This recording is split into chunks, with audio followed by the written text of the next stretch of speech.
বন্ধুরা, সকালবেলা বাসি কাজটা সেরে আর আমি বাজারে গেছি। তো দেখো, এই যে বাজার থেকে সবাই এলাম আর কি এনেছি চলো তোমাদের সাথে শেয়ার করব।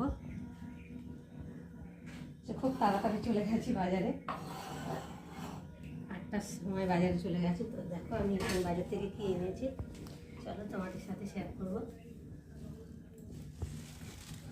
প্রথমে দেখাই পেঁয়াজ কলি। এই শীতের সময় পেঁয়াজ কলি খেতে খুব ভালো লাগে।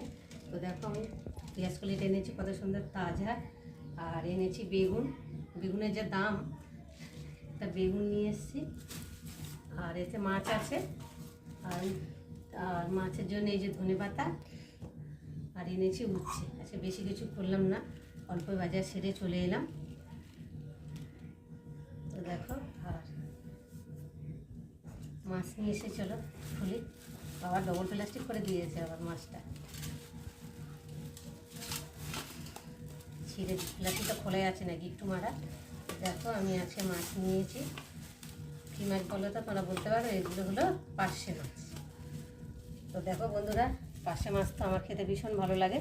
তোমাদের কাদের ভালো লাগে কমেন্টে জানিও। তো দেখো পুরো একদম তাজা শক্ত মাছ, দেখো একদম চকচক করছে, তো দেখতে পাচ্ছ।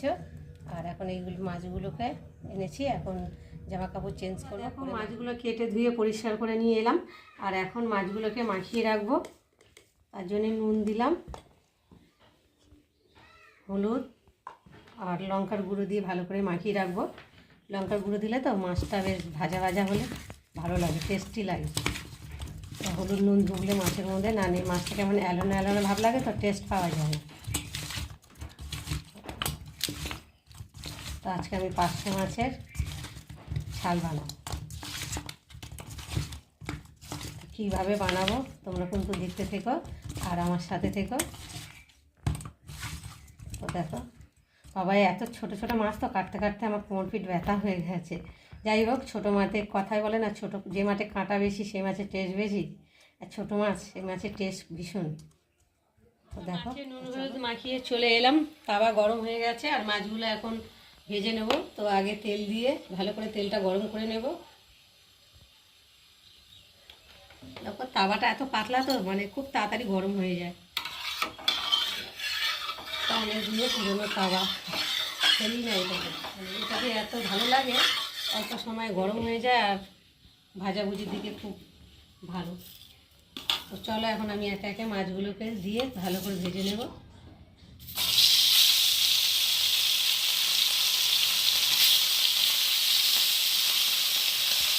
আর একসাথে অনেকগুলো করেই দেওয়া যায়, কড়াতে হলে তো বেশি দেওয়া যায় না, কড়াটা একটু গর্ত মতো আর এটা একটু ছড়ানো মতো, তো মধ্যে দিয়ে মাছ ভাজি খুব সুবিধা।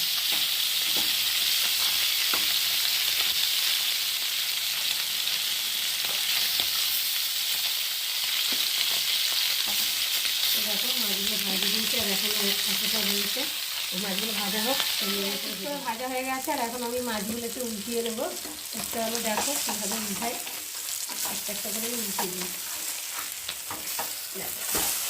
একসাথে কতগুলো উল্টিয়ে দিলাম।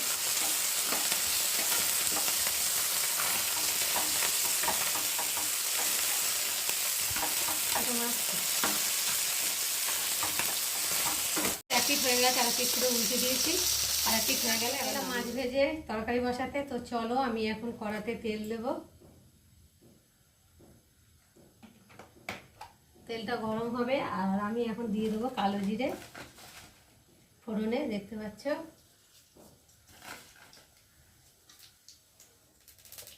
ফোড়নটা একটু ভাজা ভাজা হয়ে যাবে।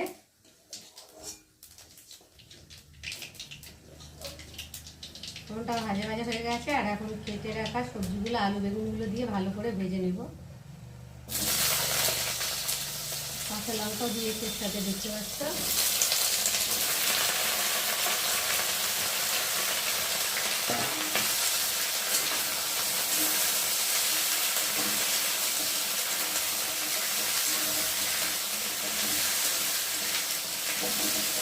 চলো সবজিটাকে একটু ভেজে নিই।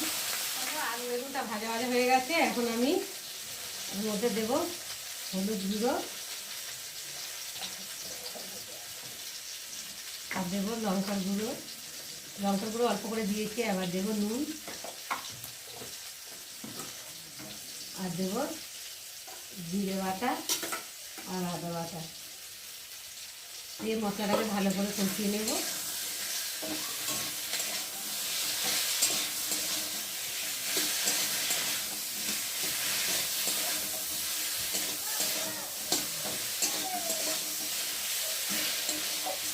হলুদের সাথেই লঙ্কার গুঁড়োটা চলে যাচ্ছে। মশলা দিয়ে কষানো হয়ে গেছে দেখতে পাচ্ছ, আর মশলা থেকে তেল ছেড়ে দিয়েছে। আর এখন আমি জল দিয়ে দেবো, জল দিয়ে ভালো করে ফুটিয়ে নেবো। তো চলো আমি এখন জল দিই।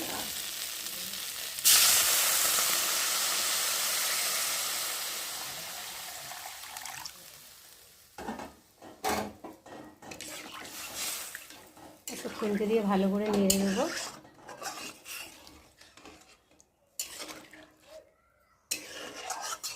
দিয়ে আর ঢাকা দিয়ে দেবো। ঝোলটা ফুটে গেছে, আর এখন আমি ভেজে রাখা মাছগুলোকে দিয়ে ভালো করে ফুটিয়ে নেব।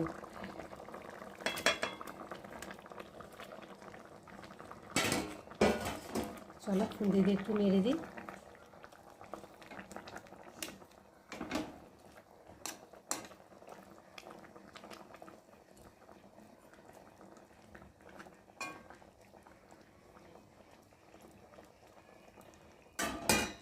নেড়ে দিলাম, দিয়ে আর ধনে পাতা কুচিগুলোকে দিয়ে ছড়িয়ে ছড়িয়ে ভালো ধনে পাতাকে দিয়ে দিলাম।